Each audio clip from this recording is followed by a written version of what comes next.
தமிழக சட்டமன்ற தேர்தல் 2026 அதோட இறுதி கட்டத்தை நெருங்கிக்கிட்டு இருக்கு அப்படின்னு சொல்லலாம். இந்த நேரத்தில் தமிழக வெற்றி கழகம் என்ன பண்ணிட்டு இருக்காங்க அப்படின்னா, வேட்பாளர் நியமனம் அப்படின்ற விஷயத்தில் ஒரு முக்கியமான ஒரு முடிவு எடுக்கிறதுக்காக அதற்கான வேலைகளை முழு மூச்சா விஜய் அவர்கள் இறங்கியிருக்கதா சொல்கிறாங்க. விஜய் அவர்கள் முன்னாடி உட்காந்து அவங்க ஆப்போசிட்டில் உட்காந்து சில கேள்விகள் கேட்டு நீங்கள் இந்த தொகுதியில் போட்டிடுறதுக்கு தகுதியான வேட்பாளரா அப்படிங்கிறத நேர்காணல் செஞ்சு தான் தேர்ந்தெடுப்பேன். அப்படி இருக்கும்போது விஜய் எப்படி ஒருத்தரை செலக்ட் பண்ணுறாரு, தொகுதி பிரச்சனையை பற்றி பேசுகிறாங்க, அவருக்கு அந்த இடத்துல ஒரு நல்ல தகுதியான வேட்பாளர் இருக்கிறதுக்கு வெற்றி வாய்ப்பு இருக்கான்னு கேட்டு எப்படி செலக்ட் பண்ண முடியும் அப்படின்னு கேட்கும்போது, விஜய் மக்கள் இயக்கமாக இருக்கும்போது ஒரு விஷயத்தை ரொம்ப ஸ்ட்ராங்காக பண்ணிட்டு இருந்தாங்க. என்ன அப்படின்னா, 25-30 வருஷமா விஜயோட ஆரம்ப காலகட்டத்தில், நான் சொல்றது விஜயோட அரசியலுக்கு அப்புறம் இல்லை, விஜயோட ஆரம்ப காலகட்டத்தில் இருந்து விஜய் கூடவே இருந்திருப்பாங்க இல்லையா, அவங்க எல்லாரையும் முதல்ல நீங்கள் ஃபஸ்ட்டு வாங்க, உங்களை நேர்காணல் பண்ணி உங்களுக்கு முதல் வாய்ப்பை கொடுத்துட்டு தான் நம்ம மிச்சம் மற்றவங்கள பேச முடியும். ரொம்ப சாதாரண எளிய மக்கள், எளிய பின்புலத்திலேருந்து வந்தவங்கள தான் விஜய் ஒரு தொகுதியில் ஒரு வேட்பாளராக நிப்பாட்டி அவர் ஒரு எம்எல்ஏ ஆக்கலாம் அப்படின்ற முடிவு எடுத்துருக்கிறது அந்த கட்சிக்குள்ளே ஒரு பெரிய ஒரு பாசிட்டிவாக தான் அதை பார்க்குறாங்க. குறிப்பாக விஜயோட தோளுக்கு தோளாக நின்ற தளபதிகள் அப்படின்னு சொல்லலாம். இதுக்கு மத்தியில் விஜய் இன்னைக்கு அவங்க நேர்காணல் பண்ணும்போது சொன்ன விஷயம் என்ன அப்படின்னா, எல்லாத்தையும் விட்டுட்டு நான் அரசியலுக்கு வந்துட்டேன், இனிமே அரசியல் தான் என் வாழ்க்கை, இதுக்கப்புறம் திரும்ப போகிற ஐடியாவும் கிடையாது, உங்களுக்காக சேவை செய்ய உங்க விஜய் நான் வரேன். இவ்வளோ நாள் குற்றச்சாட்டுகள் இருந்துகிட்டே இருந்துச்சு. ஆனால் அந்த வேட்பாளர் நியமனம், வேட்பாளர் தேர்வு அப்படிங்கிறதுல விஜய் அவர்கள் ஒரு சிக்ஸர் அடிச்சிருக்காருன்னு எடுத்துக்கலாம். ஏன்னா இந்த மாதிரி அடித்தட்டு மக்கள், எளிய மக்கள், ஒரு பூக்கடை வச்சுருக்கிறவங்க, ஆட்டோ ஓட்டுறவங்க, ஒரு டிரைவராக இருக்கிறவங்க, அவங்களுடைய வழியில் வந்த ஒருத்தங்களை வேட்பாளராக நிப்பாட்டுறதே ஒரு பெரிய விஷயம், ஒரு கட்ஸ் தேவைப்படும். ஆனால் இதில் சிக்கல் இல்லையா அப்படின்னு கேட்டிங்கன்னா கண்டிப்பாக சிக்கல் இருக்குது. எங்கே போய் நிற்கும் அப்படின்னா,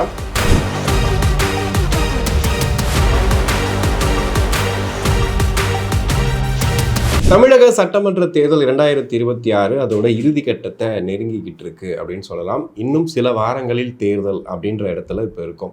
இந்த சமயத்தில் அதிமுக, திமுக அப்படின்னு சொல்லிட்டு பெரும் கட்சிகளும், நாம் தமிழர் உட்பட அனைத்து கட்சிகளுமே அவங்களுடைய தேர்தல் நேர வேலைகளை பார்க்க ஆரம்பிச்சிருக்காங்க. இந்த நேரத்தில் தமிழக வெற்றி கழகம் என்ன பண்ணிட்டு இருக்காங்க அப்படின்னா, வேட்பாளர் நியமனம் அப்படின்ற விஷயத்தில் ஒரு முக்கியமான ஒரு முடிவு எடுக்கிறதுக்காக அதற்கான வேலைகளை முழு மூச்சா விஜய் அவர்கள் இறங்கியிருக்கதா சொல்கிறாங்க.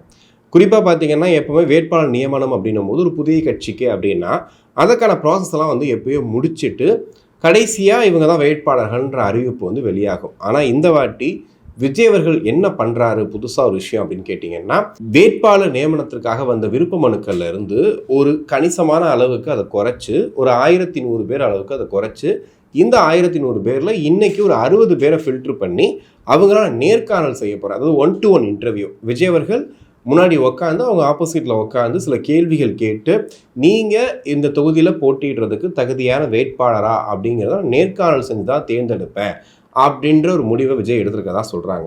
ஸோ அதுக்காக இன்னைக்கு நேர்காணல் போயிட்டுருக்கு. இப்போ நம்ம பேசிகிட்டு இருக்க டைமில் பார்த்தீங்கன்னா அங்கே அலுவலகத்தில் நேர்காணல் விஜய் பண்ணிகிட்ருக்காரு.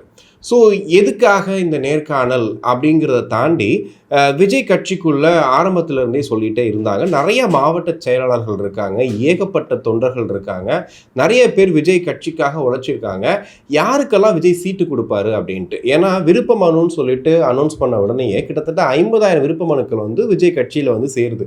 அப்போது இத்தனை விருப்ப மனுக்கள் வந்திருக்கும் போது எப்படி விஜய் அவர்கள் சீட்டை பிரித்து கொடுப்பாரு அப்படின்ற ஒரு பெரிய கேள்வியாக சொல்லிட்டு இருந்தாங்க. இப்போ அவங்க எல்லாத்துக்கும் ஒரு ட்விஸ்ட் வைக்கிற மாதிரி விஜய் பண்ணக்கூடிய விஷயம் என்னவா இருக்குது அப்படின்னா, 25-30 வருஷமா விஜயோட ஆரம்ப காலகட்டத்தில், நான் சொல்கிறது விஜயோட அரசியலுக்கு அப்புறம் இல்லை, விஜயோட ஆரம்ப காலகட்டத்தில் இருந்து விஜய் கூடவே இருந்திருப்பாங்க இல்லையா, அவங்க எல்லாரையும் முதல்ல நீங்கள் ஃபஸ்ட்டு வாங்க, உங்களை நேர்காணல் பண்ணி உங்களுக்கு முதல் வாய்ப்பை கொடுத்துட்டு தான் நம்ம மிச்சம் மற்றவங்கள பேச முடியும் அப்படின்ற இடத்துல விஜய் இருக்கதா சொல்கிறாங்க.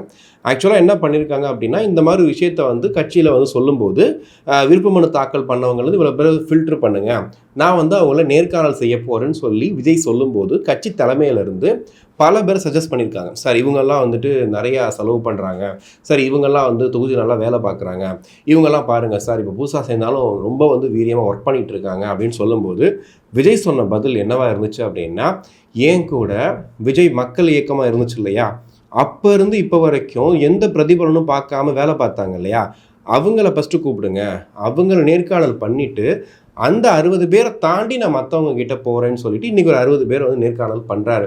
இதுவே வந்து ஒரு குட் மூவாக வந்து பார்க்குறாங்க. ஏன்னா இப்போ நான் சொல்லிட்டு இருக்க அந்த 60 பேருமே பார்த்தீங்கன்னா பெரிய வந்து பணக்கார பின்புலம், அவங்க வந்து பயங்கரமாக பணம் வச்சுருக்கிறாங்க, ஒரு தொகுதியில் ஒரு பிரச்சனைனா சொந்த காசை போட்டு செலவு பண்ணிடுவாங்கன்றாங்கலாம் கிடையாது. ரொம்ப சாதாரண எளிய மக்கள், எளிய பின்புலத்திலேருந்து வந்தவங்கள தான் வந்து விஜய் வந்து ஒரு தொகுதியில் ஒரு வேட்பாளராக நிப்பாட்டி அவர் ஒரு எம்எல்ஏ ஆக்கலாம் அப்படின்ற முடிவு எடுத்திருக்கிறது வந்துட்டு அந்த கட்சிக்குள்ளே ஒரு பெரிய ஒரு பாசிட்டிவாக தான் அதை பார்க்குறாங்க.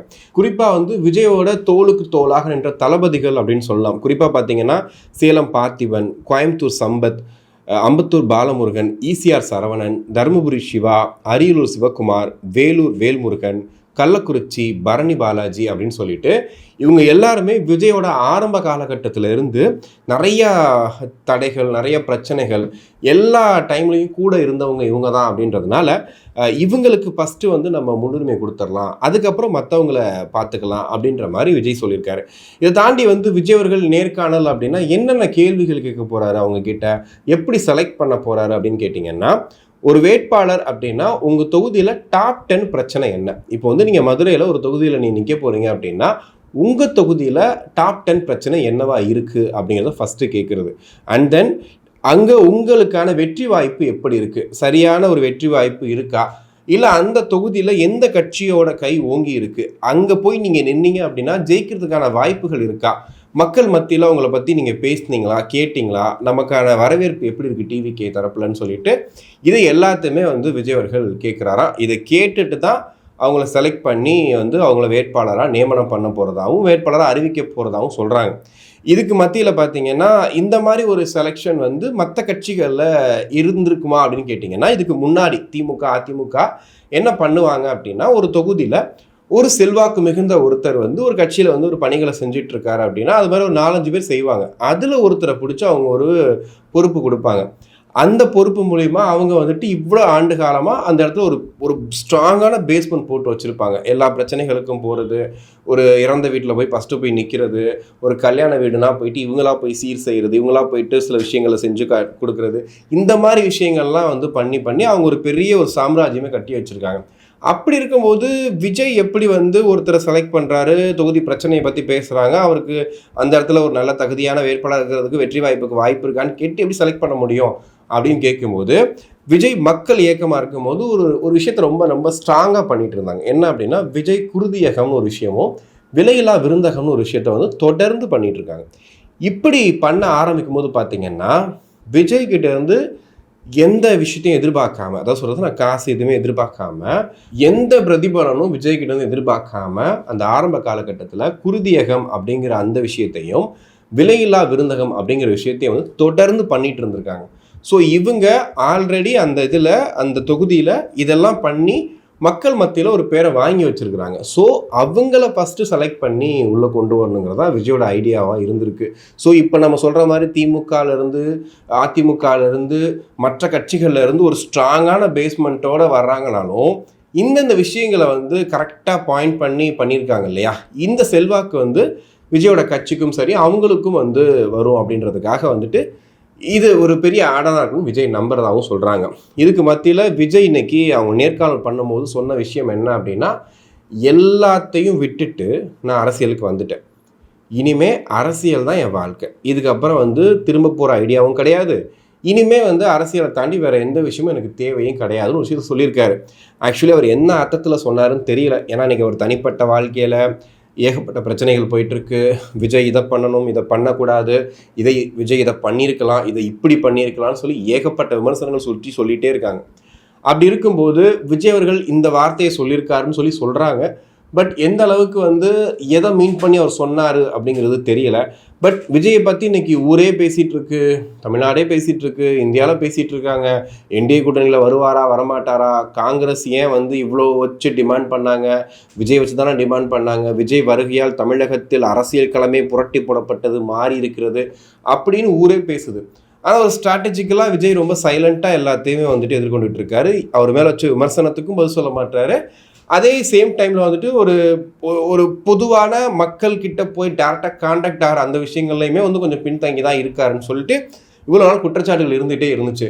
ஆனால் இந்த வேட்பாளர் நியமனம், வேட்பாளர் தேர்வு அப்படிங்கிறதுல விஜய் அவர்கள் ஒரு சிக்ஸர் அடிச்சிருக்காருன்னு எடுத்துக்கலாம். ஏன்னா இந்த மாதிரி வந்துட்டு அடித்தட்டு மக்கள், எளிய மக்கள், ஒரு பூக்கடை வச்சுருக்கிறவங்க, ஆட்டோ ஓட்டுறவங்க, ஒரு டிரைவராக இருக்கிறவங்க, அவங்களுடைய வழியில் வந்த ஒருத்தங்களை வந்து வேட்பாளராக நிப்பாட்டுறதே வந்து ஒரு பெரிய விஷயம், ஒரு கட்ஸ் தேவைப்படும்.